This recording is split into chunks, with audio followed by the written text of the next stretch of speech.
Clint Eastwood was born with the name Clinton Eastwood Jr. on May 31, 1930 in San Francisco, California. When Clint was growing up, his family didn't have much money because of something called the Great Depression. His family had to move around a lot to find work before they finally settled down in Piedmont, California. Clint was tall and slim with a quiet way about him and handsome features, but his early life didn't show that he would become a famous movie star. He worked all kinds of jobs, like being a lifeguard, fighting forest fires, and working with steel, while slowly becoming interested in acting. His natural charm and the way he carried himself eventually got him small acting jobs in the 1950s. But becoming famous would take a long time. His start in the entertainment business was all about never giving up, staying strong, and slowly climbing his way to the top. Eastwood's big break came when he got the role of Rowdy Yates in a TV Western show called Rawhide from 1959 to 1965. The show let him show off his serious personality and powerful way of being on screen, which became the things people loved about him. But he really became a huge international star when he went to Italy to work with a director named Sergio Leone in the famous Dollars trilogy of spaghetti westerns, A Fistful of Dollars in 1964, For a Few Dollars More in 1965, and The Good, the Bad, and the Ugly in 1966. Playing the character called the Man with No Name, Eastwood showed a new kind of Western hero. Mysterious, didn't talk much, wasn't clearly good or bad, but definitely fascinating. These movies not only made him a legend in film history, but also changed what Western movies were like for everyone who came after. The success of those spaghetti westerns pushed Eastwood into the 1970s, where he started playing many different types of characters and working with different people. When he played Inspector Dirty Harry Callahan in the crime thriller Dirty Harry in 1971, he created another unforgettable character. This character was a tough San Francisco cop who really believed in justice and was willing to break the rules to get it. And he became super famous in American culture and came back in several sequel movies. The famous line, "Do you feel lucky, punk?" became part of everyday conversation and is still one of the most repeated lines from movies ever. Eastwood playing Harry Callahan really connected with people during a time when society was going through big changes, giving a voice to frustrated feelings while also making people debate about law, justice, and taking justice into your own hands. Even though he was doing great as a leading actor, Eastwood wanted to control more of his career than just acting. He started his own production company called Malpaso Productions, which let him have more say over the movies he made. He soon started directing and producing lots of different projects that let him try out different ways of telling stories and explore ideas about right and wrong, making up for past mistakes and how complicated people are. His work as a director started getting praised by critics with early hits like Play Misty for Me in 1971, showing he was good at making suspenseful stories. Over time, his work behind the camera earned him just as much respect as his acting. Eastwood's career as a director reached amazing heights with movies like Unforgiven in 1992, which won him Academy Awards for both Best Director and Best Picture, and is often thought of as one of the greatest Western movies ever made. $1 Million Baby in 2004 did the same thing, winning him Oscars in the same categories again, and proving he was one of the best filmmakers of his time. Other important movies he directed including Mystic River in 2003, Letters from Iwo Jima in 2006, American Sniper in 2014, and Sully in 2016 showed he could handle different types of movies with deep emotions and careful detail. His directing style, which is known for being efficient, simple, and focused on telling the story rather than fancy effects, has made him respected not only in Hollywood, but all around the world. Outside of his work career, Clint Eastwood has lived a life that was both complicated and unique. Known for being very independent, he has followed personal interests in music, politics, and helping his community. He loves jazz music and has written and played music for several of his films. In politics, he was mayor of Carmel-by-the-Sea, California from 1986 to 1988, showing he cared about helping his community and was willing to be a leader outside of the movie business. On December 19, 1953, Clint Eastwood married Maggie Johnson, a stunningly beautiful young woman who was working as a model at that time. They got married before Eastwood had become famous in Hollywood at all, so Johnson was his partner during the hard years when he was starting his career. The marriage lasted for more than 30 years, going through all the ups and downs of Eastwood, becoming a star, his growing fame as a Hollywood leading man, and his increasingly messy personal life. Together, Eastwood and Johnson had 2 children. Their first child, Kyle Eastwood, was born in 1968 and grew up to have a career as a well-respected jazz bassist and composer, making his own name in the music world instead of becoming an actor like his father. Their second child, Allison Eastwood, was born in 1972 and later became an actress and director, appearing in movies and eventually working behind the camera too. However, the marriage was often troubled by Eastwood having romantic relationships with other women, which many people in Hollywood knew about.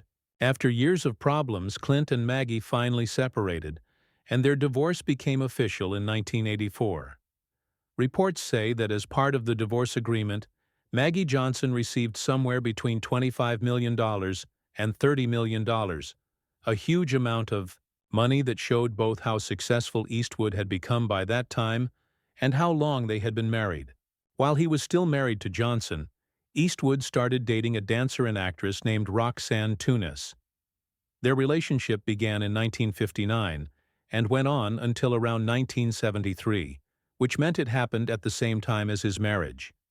During this relationship, Eastwood had his first known child outside of marriage, a daughter named Kimber, who was born in 1964.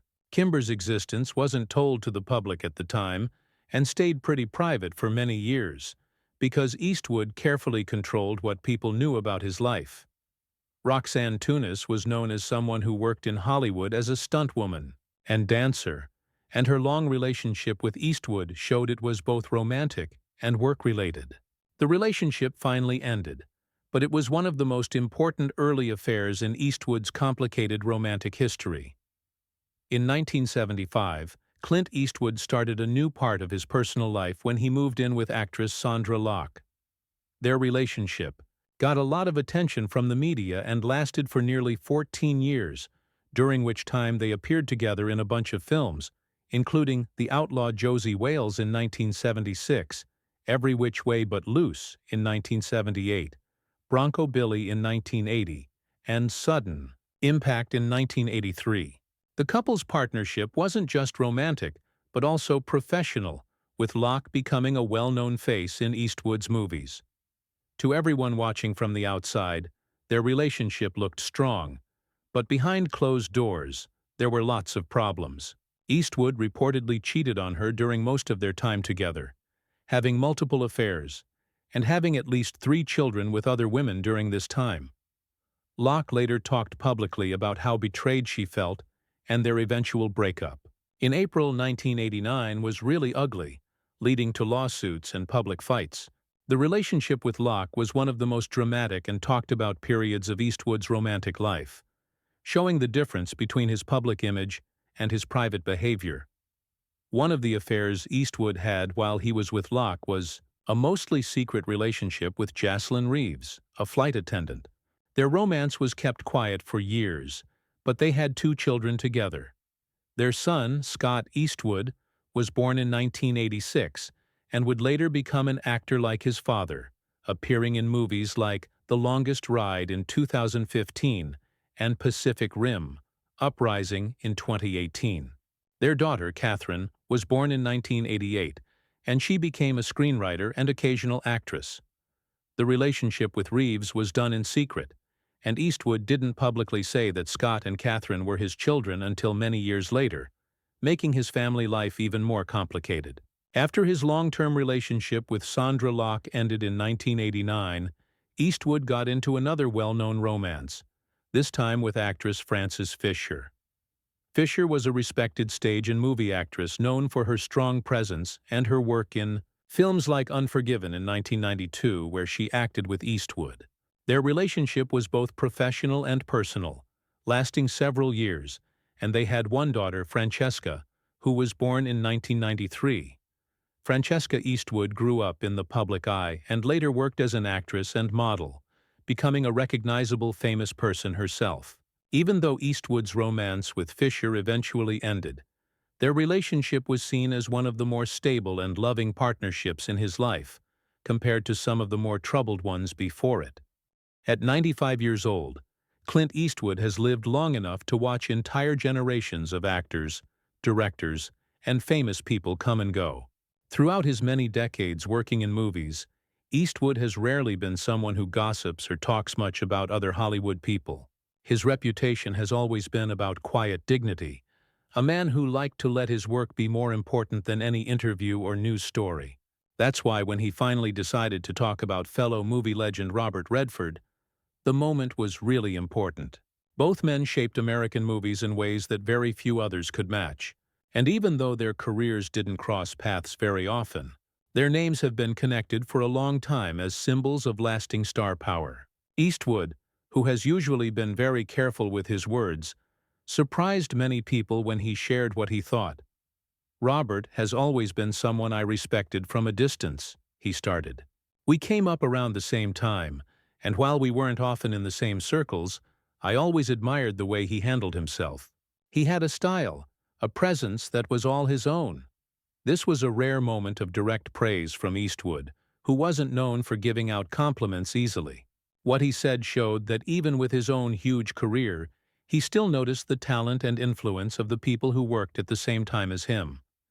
The two actors represent different types of American masculinity.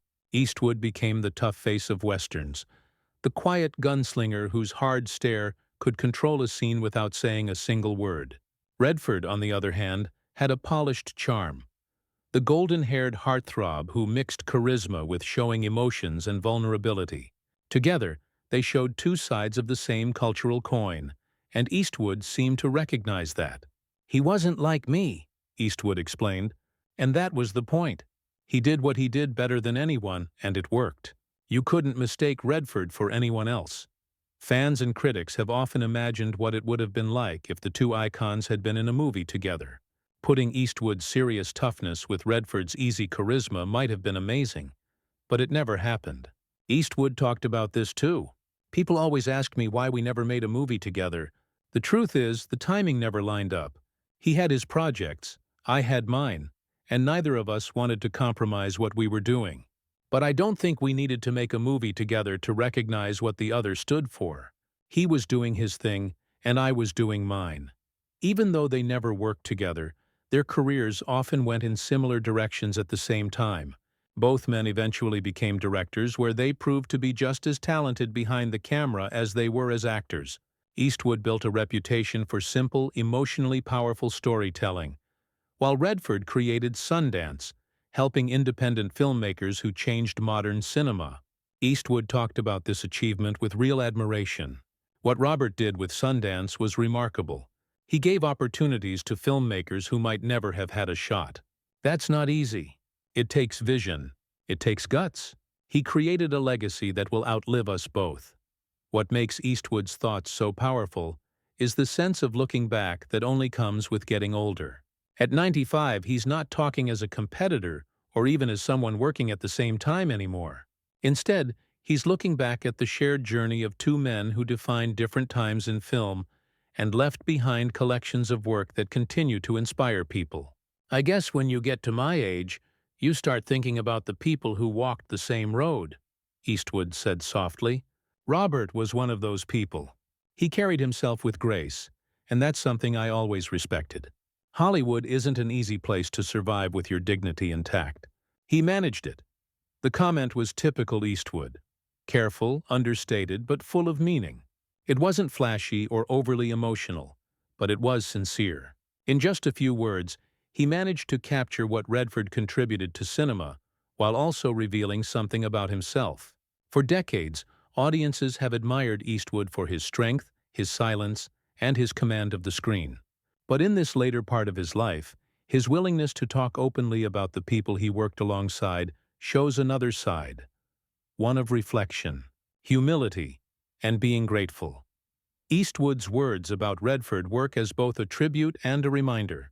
In the world of Hollywood, where big egos often clash and rivalries fill the headlines, two giants of cinema managed to exist at the same time, each making his own place in history.